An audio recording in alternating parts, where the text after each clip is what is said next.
is up, everybody? Welcome back to Water Cooler Talk. My name is Caleb Turner, and I'm a sports writer at KSL.com. It is Sunday, August 31st. We have officially come to the end of summer. I know I teased it last week, but it is officially Labor Day tomorrow. You're probably listening to this on Labor Day or the day after if you're going back to work. Get back on your podcast grind. So yeah, that is the official, unofficial end of summer. I think technically we have until, September 21st or whatever, if you want to go by the meteorological, however you say it, technical scientific calendar with the equinox and all that fun stuff. But for sports and culture purposes, I think we can probably call it here. And that is especially the case because football is here. Football being a fall sport, I think we are well on our way into that season. We got things started this weekend, yesterday on Saturday, first weekend of college football, and all three major teams in the state of Utah in action, all three FBS teams, Utah State, BYU, and Utah, playing their first games of the season, and all three won. So we all have something unifying this weekend to bring us together on this holiday Labor Day weekend before things get a little messier, a little nastier maybe later in the season when these teams start playing each other. BYU and Utah will start playing each other. Utah State will not be playing these teams, as I mentioned earlier, but certainly not all these teams will go undefeated this season. But for today, for right now, we can say that they are all undefeated, won their first game of the season, passed the first test, if you will, against varying levels of opponents, we will definitely say. But still, altogether won. And so we can say some positive things to start off the college football season before the rivalries and everything get back into our comment sections. Because I was reading through some of your comments, as I have tried to start doing more and more often on our articles on KSL.com, just to kind of get ideas of what to talk about and see what other people are talking about, to see where the interest is, what are the discussions that are going on. And there was a lot of positivity, surprisingly, in the comments for all the recaps of these different games, Utah State, BYU, and Utah. People saying, I'm not just a BYU fan, I'm a fan of football in the state of Utah. So when all these teams do well, we're happy. And I think I agree with that. I think that things are better in the state when all three teams are good. I think it's more exciting, certainly more positive, like I mentioned. But it's just more exciting, especially for people who work in sports, like I do, people who are sports fans in general. You don't want to see kind of what happened last year, where by October, Utah and Utah State had some downer seasons. And despite as good as BYU was, you can't carry the weight of the whole state on your own. And so, you start to lose interest in teams. But when all the teams are doing pretty well, a rising tide lifts all boats, right? So hopefully that is the case here. We'll go through these results one by one, starting with Utah State. That was the first game to kick off up in Logan. They played UTEP, University of Texas, El Paso, who is an FBS team, not FCS, as BYU's opponent was Portland State. This is a legitimate game. El Paso maybe not quite to the level of Mountain West / future Pac-12 team like Utah State is, but as we well know, Utah State had a rough year last year, so nothing is given for the Aggies, and they came in to the first game coached by Bronco Mendenhall, former BYU coach. Their quarterback is former Utah quarterback Bryson Barnes, and they just kind of went for it. They won that game 28-16, looking pretty decent on both sides of the ball, decent offense, decent defense, despite the absence of Ike Larson on defense, who's been one of their stronger players in recent years. He is a Cache Valley native. I believe he was suspended from the team for several games, so not currently with the team, but they got the win nonetheless. Bryson Barnes looking pretty solid. He's got the experience, as we mentioned, having been a backup at Utah for several years and playing a lot of games there with the injuries they had. So solid start to the season for Utah State. And right after that game kicked off, I think it was just a half hour later, BYU kicked off their first game, also at home in Provo, against what we will say is certainly a lesser opponent, Portland State, an FCS team, not in the same bowl division as BYU. They lost their first game 42-0, I believe, and they scored 0 points once again. So tough times for the Vikings of Portland State. BYU beating them 69-0. So through 2 weeks of games for Portland State, still have not gotten on the scoreboard, not even a field goal. So some tough scenes there, but BYU got the job done against, like I mentioned, a lower division opponent.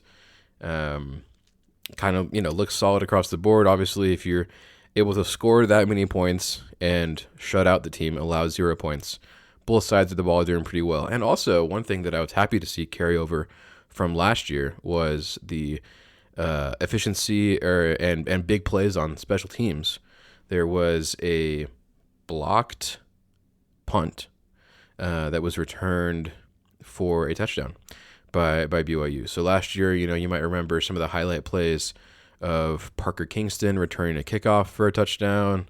I think there was also a blocked punt last year for BYU. So starting off early in game one with a special teams touchdown, that always helps things out.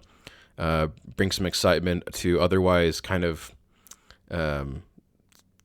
uninteresting plays. Usually, I think special teams, they're seen as, okay, we're just punting. It's going away. It's an automatic. The kickoff is automatic, especially with the rules today with fair catch and not returning these kicks super often. It's always fun to see things go a little differently and to see a team be able to score off of a special teams play, nonetheless, even more exciting. So Jack Kelly was the guy who picked up that ball off the punt and returned it to the end zone for a touchdown. So that was one of the 69 points, 6 of the 69 points scored last night for BYU.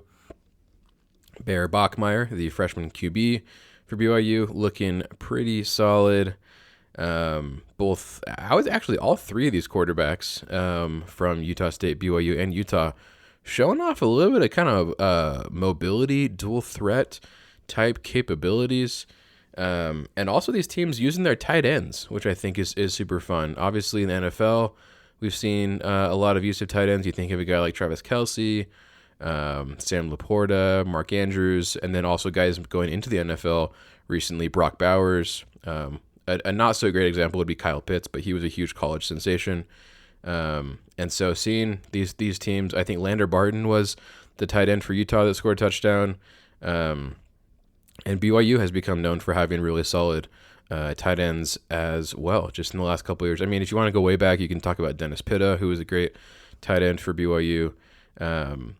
But Isaac Rex, Dallin Holker in recent years as well. So kind of fun there, which I think helps these teams make their players more NFL ready, which at the end of the day is an aspiration for all these players, is to make the NFL. So if you're able to use tight ends more, the NFL teams use their tight ends. So there you go. So 69-0 is that Portland State score against BYU. And lastly, we will head to the road game of the week. Utah was away from Utah. They were in California playing UCLA at the Rose Bowl in Pasadena, which is UCLA's home stadium. Utah coming away with a big win on the road against a former Pac-12 opponent, 43-0, with their new quarterback as well, Devin Dampier. So across the board, some new quarterback play. Obviously, Bryson Barnes had a lot of experience. I think he did play a couple games last year for Utah State, but first time is like the day one, official starter for Utah State. Bear Bachmeier, obviously a freshman, new player for BYU, and then Devin Dampier, the transfer from New Mexico, his first game for Utah, and they dropped 43 points. So looking solid. Like I mentioned, he showed off probably the most of the three quarterbacks, showing off his mobility, dual threat quarterback, able to scramble, escape the pocket, escape the oncoming rushers, and find his guys too. He's kind of got a little bit of everything. Just a solid quarterback that Jason Beck brought with him from New Mexico. That's Utah's new offensive coordinator, and things look pretty good. You're able to score 43 points on the road against the Bruins, who, this might not be the best season that they've ever had, but they're still UCLA, right? It's still a Power 4 team, and that's no slouch. So for the defense to allow just 10 points, offense scores 43, very impressive. Big topic of conversation when it comes to Utah has been their offensive line, with at least a couple likely first-round draft picks coming off that offensive line, namely Spencer Fano, Utah native there. And they were just pushing UCLA around. Utah was able to get what they wanted, whether that be run game, like I mentioned, quarterback, bringing in a little bit of his run game as well, or some time to find his receivers. And it was a good first test for that line, and I would say they definitely passed it. So good for them. And those are our main headline scores from the opening week of college football. Now, coming up in our preview for next week, we'll start with the team we just finished the recap for, Utah. They'll be coming back home to Rice-Eccles Stadium, where they will have their kind of soft opening to the season. Just as BYU hosted Portland State, Utah will host Cal Poly at Rice-Eccles Stadium next Saturday at 4 p.m., before heading on the road to take on Wyoming the following week. And then moving back to BYU, they'll also be staying at home to take on Stanford next Saturday in a non-conference matchup against the Cardinal, Saturday at 8:15 p.m. on ESPN. So a bit of a late kick there in Provo, but should be an interesting matchup. Utah gets their their matchup against a former Pac-12 team against UCLA last week, and then BYU gets theirs against a former Pac-12 team in Stanford this upcoming week. So a couple interesting tests there for both of those teams.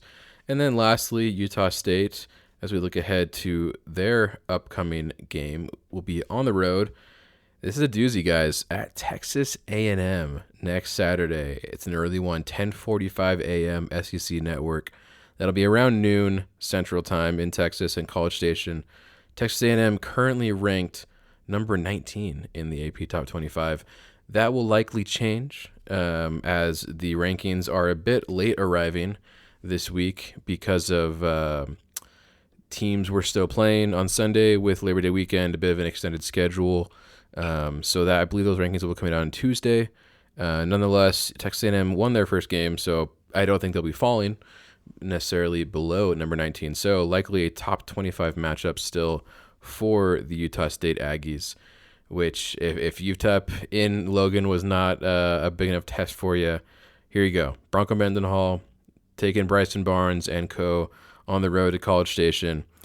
This is not a great look right here. Texas A&M currently a 28.5 point favorite over the Aggies. And I understand you're at Kyle Field, the 12th man, that whole thing. If you haven't heard about that, look into it. They've got plenty of interesting traditions there at Texas A&M's field with their student section. And I'm sure it's a tough place to play, and especially for a team like Utah State coming off a really rough season.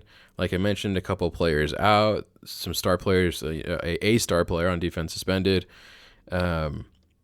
This is about as good of a test as you'll get early in the season. Week 2, heading down to College Station, big one for the Aggies.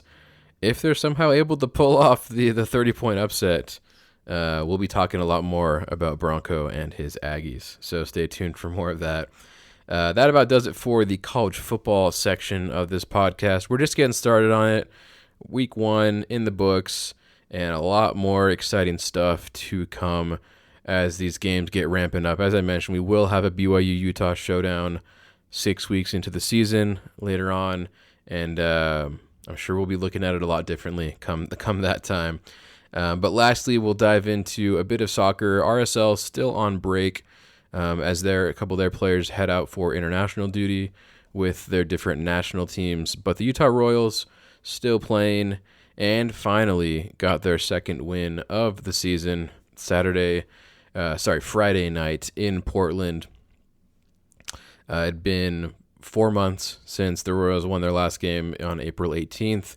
They go to Portland, go up 1-0 pretty early, I think 22nd minute, off of a really, really nice goal from Paige Monahan, the Royals captain.